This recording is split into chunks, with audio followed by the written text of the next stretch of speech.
សូមជម្រាបសួរបងប្អូនដែលទៅតែប្រឡងបញ្ចប់បាក់ឌុបទាំងអស់គ្នាថ្ងៃនេះខ្ញុំសូមបង្ហាញអំពីវិទ្យាស្ថានពហុបច្ចេកទេសភូមិភាគតេជោសែនសៀមរាបតើបងប្អូនណាខ្លះចង់រៀនជំនាញវិស្វកម្មនៅទីនេះមានជំនាញវិស្វកម្មអគ្គិសនីនិងជំនាញវិស្វកម្មបរិក្ខារជាបងណាខ្លះដែលចង់រៀនហើយមានសមត្ថភាពចង់ធ្វើការផ្នែកតទៅនឹងអគ្គិសនីមកទីនេះគឺត្រឹមត្រូវហើយរៀនមុខវិជ្ជាអគ្គិសនីនេះគឺ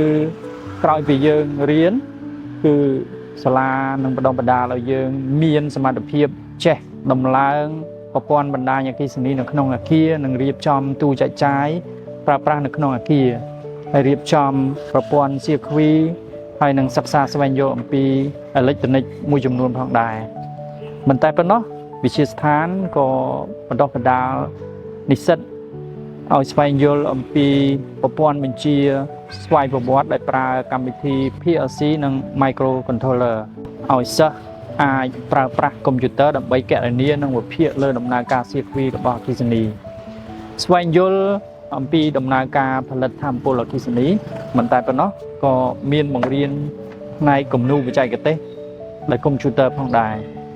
រីឯជំនាញទី2គឺជំនាញវិស្វកម្មបរិក្ខារជាគឺវិទ្យាស្ថានគឺនឹងបណ្ដុះបណ្ដាលឲ្យនិស្សិតមានសមត្ថភាពអាចគណនាអំពីកម្លាំងសេះរបស់ម៉ាស៊ីនត្រជាក់មុននឹងបំពាក់នៅក្នុងអគារហើយរៀបចំប្រព័ន្ធបញ្ជាម៉ូទ័របណ្ដាញអគ្គិសនីហើយនិងអេឡិចត្រូនិកក៏ឲ្យសិស្សមានសមត្ថភាពទៅលើផ្នែកជួសជុលនិងថែទាំទៅលើទូទឹកកកម៉ាស៊ីនបោកខោអាវហើយនឹងក៏មានបង្រៀនសិស្សឲ្យចេះដំឡើងនិងថែទាំម៉ាស៊ីនត្រជាក់សម្រាប់បំពាក់នៅគេហដ្ឋានហើយនឹងបំពាក់នៅតាមរោងចក្រឧស្សាហកម្មហើយបង្រៀនបន្ថែមឲ្យកូនសិស្សស្វែងយល់អំពីប្រព័ន្ធមូលដ្ឋានផ្នែក HVAC បាទរីឯជំនាញទី3គឺជំនាញវិទ្យាសាស្ត្រកុំព្យូទ័រជំនាញនេះផងដែរក្រោយពីរៀនចប់ឲ្យកូនសិស្សមានសមត្ថភាពសរសេរកូដបង្កើត app web app ហើយនិង mobile app តបណ្ដាញ network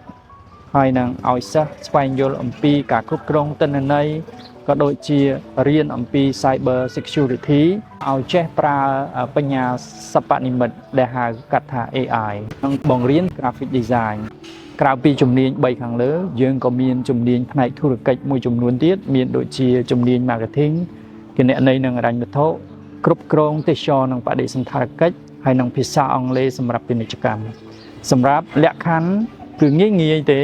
គឺមិនប្រកាន់ថាបងប្អូនប្រឡងជាប់ឬក៏ធ្លាក់បាក់ឌុបទេ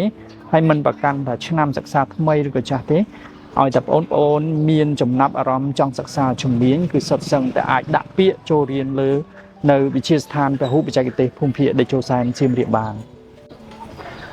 ព័ត៌មានបន្ថែមសូមបេក្ខជនអញ្ជើញមកសាកសួរព័ត៌មាននៅវិទ្យាស្ថានដោយផ្ទាល់ដែលមានទីតាំងនៅខាងកើតផ្សារសាមគ្គីចម្ងាយ70ម៉ែត្រទល់មុខនឹងក្រុមហ៊ុនវរៈមន្តនហើយយើងទទួលពាក្យរៀងរាល់ម៉ោងនិងថ្ងៃធ្វើការទាំងថ្ងៃសៅរ៍ទាំងថ្ងៃអាទិត្យបាទសូមអរគុណសូមជម្រាបលា